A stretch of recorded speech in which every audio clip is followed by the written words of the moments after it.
Welcome everybody to another episode of F That Job, the show that air out your workplace grievances, the show about shitty jobs, the people who work them and the people who escape them. I'm one of your hosts, I'm Rashawn P. And I'm Chad.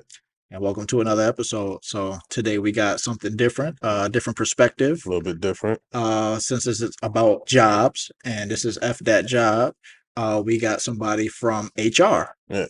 And they're going to be talking about some of the situations that maybe y'all have put them through, or some of the situations that y'all are going through. When y'all running up in the office talking about, fuck this job, I don't need this anyway. Yeah. We might get a couple of them stories today. And maybe some tips on how you can avoid being in that situation.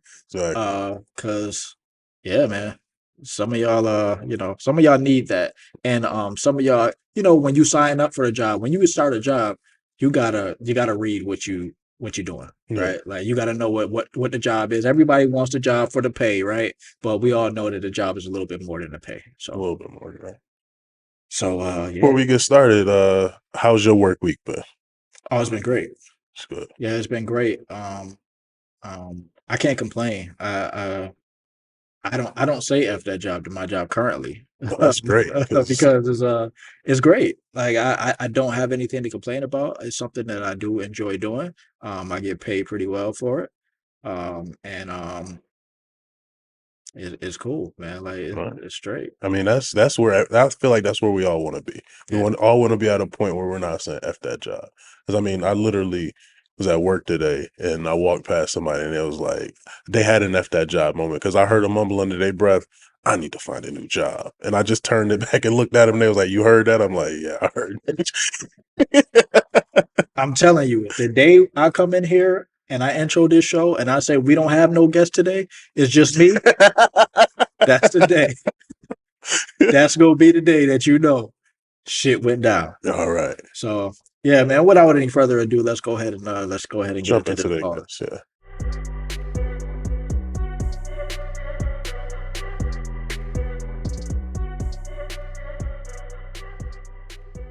All right, y'all. So we got our caller for this episode on the line. Someone who I've known for a long time. Like all the other episodes, we've known everybody for a long time. Yep. Right. So another Wilson alumni, like almost all of the other episodes at this point. Yeah, I'd like to welcome Missy to the show. Wait, hold on. Wait. Wait, which Missy is this? My fault. Like, I didn't know which guest this was. Like, who is this? Missy. Dog. Okay. I'm not saying her government. I know. I'm just saying, but I'm trying to. She went to school with us. She graduated with you. Oh, okay. Yeah. Okay. I'm straight now. I'm good. All right. We can edit that part. We can leave it. We can edit it.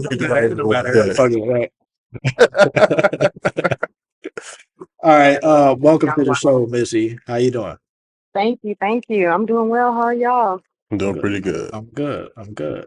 So, definitely somebody who have a different perspective from any other guests that we've had so far. Coming from your profession that you're in. But first off, let's go right to it. When is the first time you've said F that job? The very first time I said F that job, I had just transferred to UB, right? Mm-hmm. And I was working in the UB alumni call center.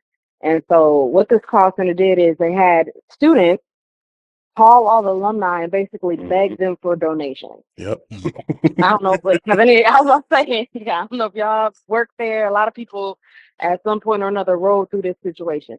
But they had this thing where you had to do 3 acts. Like every time you got somebody on the phone, you had to get through 3 acts, no matter what. So I remember getting an older woman on the line. I'm talking about, oh, you could hear it in her voice. She was fragile. She was on her way out. Legit, like It's she crazy. was. And you know, she's on the phone and she's like, well, yeah, my husband died last week. We just had his funeral yesterday. I'm really tired and I don't feel like this. And so I said, oh, okay, all right. I'm sorry for your loss. You know, you have a nice night. Hung up the phone. And so in these call centers, if you ever worked in a call center, you know, especially when you're newer and you're training, they monitor your calls. They listen to them. Mm-hmm. So the floor supervisor, after this happened, came over and said, you only got through 1 ask. You're supposed to ask this woman 3 times for money. And I'm saying, yeah, she just told me she buried her husband. She's like, oh, yeah, but you got to ask them for money 3 times. And so, uh, yeah, I kind of pushed back on her. She ended up actually escalating it to her manager, saying that, you know, I got sassy with her, but that just wasn't the type of life I was trying to live at that point in time. Pestering old ladies, they on their last leg. Their husband has already gone He to might have died on the graveyard. phone if you got to that third That's ass. what I'm saying. But how do you follow that up? Like my husband just died. I buried him yesterday. Like how you follow that up? Like, you know, I'm gonna let you finish in a minute, but I'm gonna need $50, $100. Like, nah. So yeah, after that, I just didn't not ever go back. There wasn't a 2 week notice. There wasn't a call in. I just never returned, and that was it. That was the very first time at My that job. I've never been one of the people who actually call, but my alma mater, they'll because I'm a football alumni, they will have the Oh, football players call me to ask me for money for like the athletics department. And as soon as they get on the phone, I'll be like, bro. And this was like a couple years. The last time I actually answered the phone was like maybe 4 or 5 years after I graduated, 3 or 4 or 5 years. I'm like, bro, I just graduated. Y'all know I ain't got no damn money. Why is y'all calling? I ain't got no money to give what I y'all. this what I need you to do next time you get one of them calls. Stay on the line and see if they do they 3 acts. Because the whole thing is you gotta start at like you gotta start at like $1,000. That's the first ask. And when they say no, you be like, all right, well, what about $500? That's the second ask. And then the last ask, all right, give me like $250. See if you can get through all 3 asks the next time they call you. Yep. Just for shit to Asking do it. somebody the first time you speak to them for $1,000 is crazy. I don't know. It doesn't matter who it is, but the first time you speak to somebody and you asking for $1,000, That's wild. Yeah, yeah. like that's And wild. what's crazy is the people who have been there longer and who had more experience and like a better track record, they got like this golden list of alumni who are historic givers, right? So it's easy to get So the it make their money because job they easy. Yeah, did. that ain't. Yeah, That's and not but the people fair. that starting out, they just let you cold call anybody. It was crazy. It was a very toxic work environment. Absolutely. It was at night. I think my shift started at like 9. It was crazy. It was just ridiculous. So you Yeah, got no, people at nine that's the o'clock at job. night asking for $1,000 Well, dollars. you know, How you get cussed out? so if it's 9, they will give you like the West Coast. So they're Oh, like okay. 3 hours behind. You see what Yeah. I'm saying? Okay. I So see. yeah, it was wild. It was wild. It was absolutely wild. Yeah, I've done the call center thing, and I can honestly say never again. I don't care in Sean, I what could never see you capacity. in a call. Exactly. Yeah, nah. I see Exactly. that going left real quick. Real Real quick, quick. really quick. Those jobs didn't last long at all. Yeah, I no, I cannot do that. Could not ever do that again. So what are you into now? What do I do for a living? Is Yeah, that what you're asking? what are you doing now? I am a senior human resources generalist at an oil and gas company in Houston, Texas. Mm. I'm in HR. I'm that lady. I'm the HR lady. You the HR lady. That's gonna be the name of this episode. Yes. HR lady. Okay, so on this show, we talk about shitty jobs and the people who work them and the people who escape them. And you are the HR Uh-huh. lady. So you have seen it, you have heard it. Yes, You have you. absolutely. I would bet money that you've heard somebody say, "Fuck that job." to you or around you. Oh, absolutely. Absolutely on a day, literally multiple times a day, on a daily basis. Absolutely. So let me ask you this: you have heard other episodes of this show before, correct? Correct. And in those episodes, we have people who are complaining about jobs or that they previously have worked, right? Would any Yep. of those people, would any of those callers, be the ideal uh employee from your HR professional experience? Okay, this is what's interesting being an HR professional. Um, I can empathize with a lot of what's going on with employees, but Big butt. it's a big but. You gotta be careful what you sign up for, Mm. right? A lot of people upset. Like, I got into a conversation with a friend of mine. So I'm in Texas, right? Marijuana is in no way legal in Texas right now. I know back home, y'all have legalized even recreational marijuana. Mm-hmm. It is not legal here. Right. Even if it was, right? The company has a right to say, yeah, we understand marijuana is legal, but if you are an employee here, Mm-hmm. we don't want you smoking it, and we reserve the right to test you. And if you hit or pop in the HR field, if you pop for marijuana, we can terminate you, right? And as an employee, typically that's included in the handbook your ass sign off on when you accept employment at that job.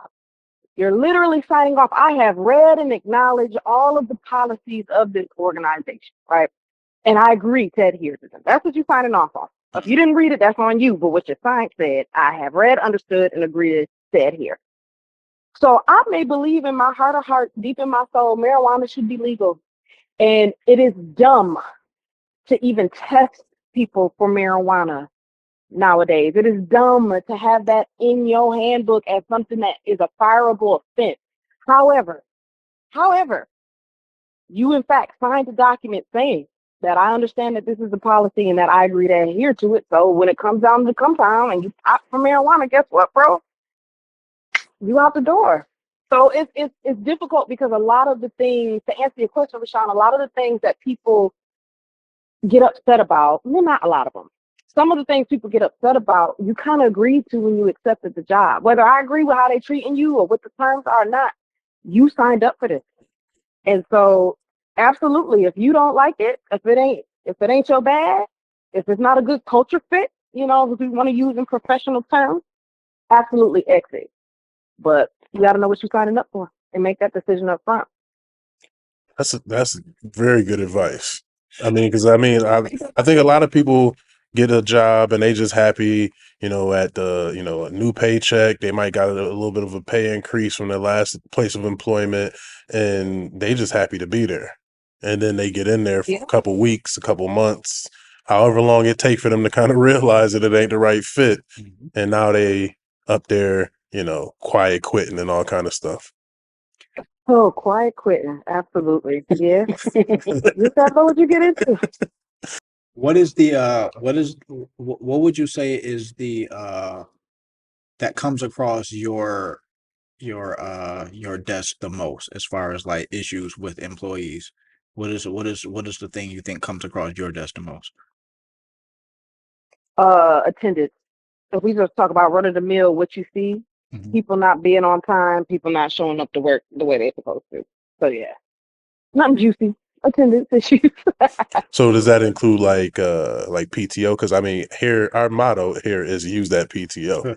So does that include Oh yeah. PTO, like overusage of PTO, or is that just like showing up late and all that kind of stuff? Like I always wonder about that because I am an avid user of paid time off.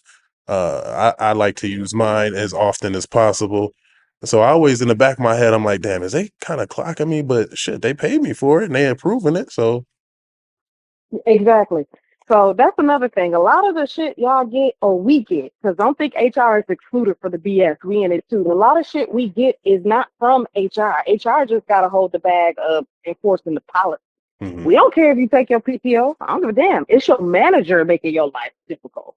So from an HR perspective, if your manager approves your PTO, absolutely take your PTO. I'm not gonna be up here tracking you down, wondering why you took 5 days this week and 3 days the next. If your manager approved it, do you? Like, yeah, nah. So usually it's not PTO. It the shift started, or they were supposed to be here at this time and they were not. Or they were supposed to work until this time, they left early. Or they didn't show up. We had a one woman who actually she had only been there literally like 3 weeks. And for a full 5 days in a row, just did not show up to work, did not reach out to anybody, didn't let anybody know where she was, to the point where we were getting ready to do a welfare check. Y'all know what that is? Yeah. Yep. That's like we send somebody to your house to make sure you ain't die.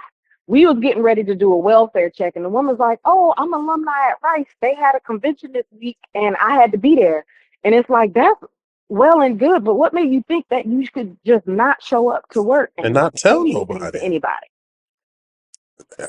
Yeah, she no longer with the company, y'all. It was a wrap on that. I But would think you so. know, but she was quiet quitting as well. So that's part of that quiet quit. Wait, At quiet 3 quit at weeks. 3 weeks? How you quiet quitting? So all right, let me You even know what you're doing? You just got out of training. So this is the thing, and we're not saying no names of organizations or names of people, so it's fair game. The organization I work for has a reputation.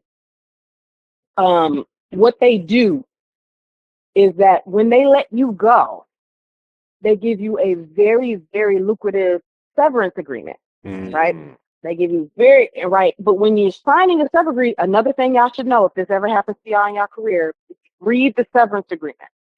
Because if you sign the severance agreement and you accept the money, you're signing away your right to ever bring any kind of claim against the company for discrimination, harassment, unlawful termination, anything. It's like, take this money, but shut up, right? And so our company does that strategically because they have a culture where we want only top performers. And if you ain't cutting it, we want to be able to get rid of you without having you put you through a performance improvement plan, without having to coach you up. We don't want to do none of that. Have all these conversations, progressive discipline. We don't want to do all that. We just want you out the door. So we pay you. This is known. So this lady came here to this organization understanding that if she played her cards right, she would be able to get a severance payment to be excused from the company. Now, she overdid it because by being out those 5 days, it was just a pure violation of attendance policy, and then we terminated her for a cause. She ain't get nothing. That was a whole story in itself because I had to fire her. It was amazing. But you know what I'm saying? Like, she literally came through the door with a plan to, like, I'm going to finesse this and just do just enough, or get on their nerves just enough, or do just a little to be shown the door with a big old bulky severance package. I can go home. I think she just had a baby, go home to my baby and live off this for the next several months. It didn't work out that way. So I got read like from that what you find is the bottom line. from what you just said, I got a couple questions. So the first one I want to hit on is that common that people, I mean, obviously I guess in the organization that you work for, when the word get out there, hey man, if you could play your cards right, you get a nice little check and they'll let you go. But like, is that a common thing? Are people like trying to scam their way out of jobs and stuff like that? Nah, it's not that common. I'll be honest with you. Like, oil and gas is a big industry down here, and this company got the money to do that. A lot of companies don't got the money. I've seen people walk out with literally $300,000 lump sum severance agreement. You know what I'm saying? What? A lot of companies, yeah. I might need to move Seen to people, Texas. oil and gas, oil and gas. A lot of companies, number one, don't got the money to do that. And number two, to be honest, that doesn't necessarily generate the best culture. You know what I'm saying? Mm-hmm. Working there is high stress, high pressure, because at any given time they can show you the door. So a lot of companies, even if they can do it from a financial perspective, don't want to do that. They don't want to create that type of culture. They don't want to have their employees stressing about job security and the impacts that has to work ethic. But my company, I almost said their name. I had to chill. They don't care. They do not care. So my second question was, what is that like when if an employee has said F that job enough to the point where, the management comes to you and say, we're going to have to terminate this person. You're going to have to be the one to do that. What is that like dealing with people who, It it varies. It's always interesting. Um, by the time the HR team at this particular organization, we already know what our role is. You know what I'm saying? So when the manager pull you to the side, is I want to get rid of so and so. And at this organization, again, at other organizations, this is a totally different conversation. It's a conversation of why. Do you have documentation of the violations? Have you had this many coaching sessions before we got to this point of termination? At the organization I work for now, it's okay. You want to terminate them? We can do this. It's Friday, Monday morning, 8 a.m. What time do they usually get here? All right, we're going to put something on your calendar. We typically coach the manager, and they say 30-second if that speech. It's like, unfortunately, let you know today's going to be your last day. Good luck. HR is going to take it from here, and they literally get up and walk out the room. Make sure you bleep Everything after that. name, Kyra. No, you good. You good. You good. We got you. Like that. All right, now. God, yeah.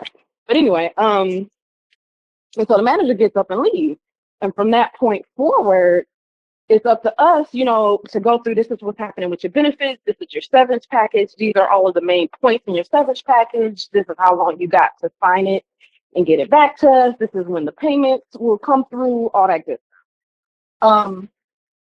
And it's crazy because there's a number of times, again, at this particular organization where the employee it's not like they've seen it coming. And so we get the manager up out of Dodge so they don't have to deal with the fallout. But why? Why is this happening to me? Yeah. I'm gonna sue y'all for X, Y, and Z. Or, we had one dude, as we're escorting him out, because that's the next step, gotta escort him out the door. He down the hallway yelling, "They fired me, y'all. It's my time. I'm fired." Oh my. You're walking them out. You got people crying, literally crying, bawling. Why me? Why? And you got to just keep this professionalism about you. You don't want to be coarse, but you also don't want to feed too much into it. So it's a fine line you got to play of. I understand, you're going through shock and you probably won't even remember what we talk about here. So I'm going to give you my card. So if you ever need anything going forward, you can reach out to me with any questions, but we have to get through, the details of this severance agreement. Yeah. And you keep it moving. Why? It's a business decision. It's a business decision. I'm not at liberty to disclose that, but let's just get back to the severance agreement so that you understand what you got in front of you. So it takes some time before you get used to it, but it's wild. It's pretty insane. I mean, you wasn't lying when you said it breeds a different kind of culture, because I feel like if you know that somebody could just pop up on you, you've been happy, you done been bringing donuts to the office and like everybody's smiling at you. Do you come in on Monday morning and they're like, listen here, pack your shit up, it's time to go. Like, what? So what's funny, so the VP and general counsel is the designated guy to go and like grab employees from their office to bring them down to HR for these termination meetings. And every day that he has to do it, he wears this jacket. And when you see him on your floor in this jacket, everybody knows it's about to go down. He goes and he tells them, grab anything you need to go home with you today and follow me. And as soon as that happens, everybody knows what's going down. And so he brings him to the office. And while we're talking to him, like me and we typically have another witness in the room, he goes and gets all their other personal belongings and like stacks it outside the door. So when they exit, they can just grab their stuff and go. So he just throwing it out. Have you ever had anybody like see him come in with the jacket on and try to hide, like in the bathroom or some shit like that? Nah. Nah. So when you see this dude with the jacket, you know. Yo, and when we seen them walking through the door, like, it's my time, isn't it? It's my time. Up, here go. Like, they already know what it is. But yeah, it's wild because there's an executive assistant who sits outside of the office that we do this in, right? And, she's my homegirl, like slim petite woman. So whenever this is about to happen, they ask her to move. They're like, go somewhere. She knows what's going on, but go somewhere, go to the cafeteria. And the reason for that is because if the person get out of hand, they don't want her in harm's way. But She don't want her to catch no strays. I'm like, but the thing is, I'm low key like, but what about me? Yeah, because you're a petite woman. And it's usually another petite woman in the room with me. I'm like, I don't give a damn about us, so we just supposed to go down, huh? But yeah, it's wild. It's a wild situation. I don't even know why. Wow. So that's like you said. Sorry to laugh at your life. I'm sorry. Right? No, we laugh at it. I'm not gonna lie. Like we laugh at the dark sense of humor that we have. Kind of the HR team I'm talking about that we have had to adopt to get through this stuff. Yes, it's sick. It's crazy. So I mean, you're going through that, like and I'm sure it could be hard sometimes. I'm sure, like you're dealing with that. Plus, you're dealing with your home life, and you're dealing with people. You're dealing with like humans, right? So you're dealing with people. So Mhm. what are you doing for yourself? Like, like after you don't had to fire somebody or fire multiple people, had to discuss that severance package to somebody. Like what are you doing for yourself for self-care to, wind down after a long day at work? Oh, After I don't those know. days. I'm about to say something really dark, but it's an honest truth. That it don't bother me like it used to. That's not the most stressful thing in my day, having to terminate someone. Is that terrible to say? No. No, it could definitely be something else. Right. What would be the most stressful thing then? I think the deliverables. I think people don't realize like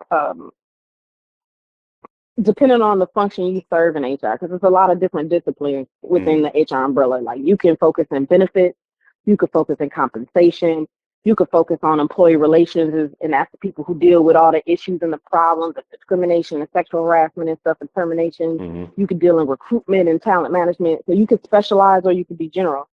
And there's a lot of like high level deliverables that HR has to get usually to top management on tight deadlines with high accuracy. So my most stressful day is the day it's like the CEO needs this by this time and it better not have not one mistake. You better know it in and out. You better be able to present it. You better be able to answer any question this man has about any of the data. That's more stressful to me than terminating somebody and giving them $300,000 paid out on regular payrolls until the amount is exhausted. Like, sir, you got a free job. You literally getting a paid vacation. Uh, versus me having to sit here and deal with the CEO who, crazy. So, what do I do for self care? That's a good question. I probably should be more conscientious of that, huh? Yeah. Yeah, I don't know. I think We I think I think that's something that's very, People, it's a buzzword that we hear a lot. Being working people.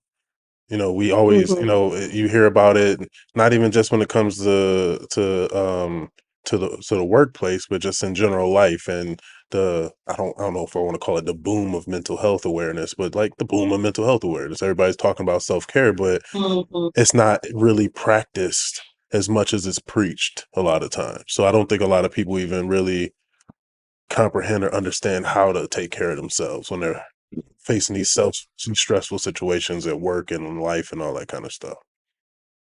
I think I'm focusing on creating healthy boundaries for Hmm. myself. Yeah. So it's like when I have downtime, consciously allowing myself downtime because your weekends, when you work a lot, your weekends can get filled up with a whole lot of stuff that you don't get to do during the week. Yeah. Oh, let me do all this laundry. Let me do grocery shopping. Let me run these errands. Let me go get my oil change or whatever the case may be. And whatever time you want to have with your family or your friends. So being conscious when I do have downtime and free time to have boundaries in place where, homegirls call me up, you want to go out? Actually, no. I just want to sit and do nothing. I ain't even gonna lie to you. Love you, see you next time. But I try to create those boundaries to give myself space to decompress and just unplug, you know? Yeah. Sure. So, as we wrapping up, if you can give the viewers, like one tip, as far as like how to avoid um The man with the, the jacket. the how to avoid the man with the jacket, or how to avoid the HR lady, like what would that one thing be? One thing Just one thing. I would say, read the policies. Know what you're signing up for before you sign up for it. I know I'm guilty of this. You know what I'm saying? You starting a job, you're like, oh, code of conduct, cool. I know what that is. Pretty much, fine.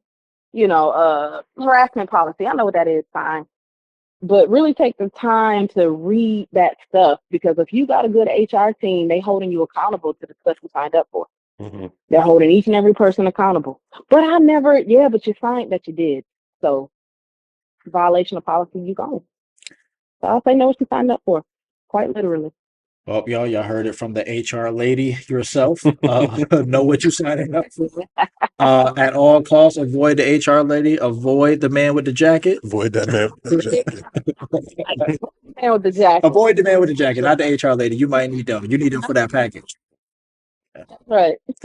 Well, Mizzy, I want to thank you for calling in and talking to us on this episode. We definitely gonna have to have you back, because we gotta have some scenarios Oh yeah. that we gonna You run through. scenario. Run through the scenario.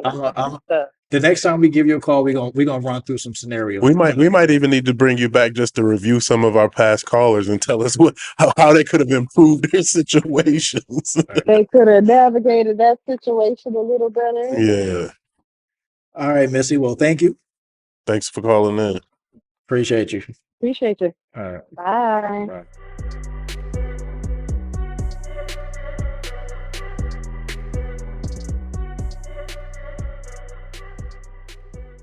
All right, so that was another episode, another caller that we had in, from a different perspective, from that HR perspective. A much needed perspective. I definitely think we need to have her back on a couple times to talk about some different job scenarios, and like I said, maybe even like evaluating the situations that have happened to some of our callers so far. Because some of them definitely need them situations evaluated. They need some guidance. They need some Some of y'all, we fuck with y'all, we F with y'all. Yeah. Some of y'all need some guidance, and maybe the HR lady can help y'all out. Because I ain't gonna lie, some of that shit was y'all fault.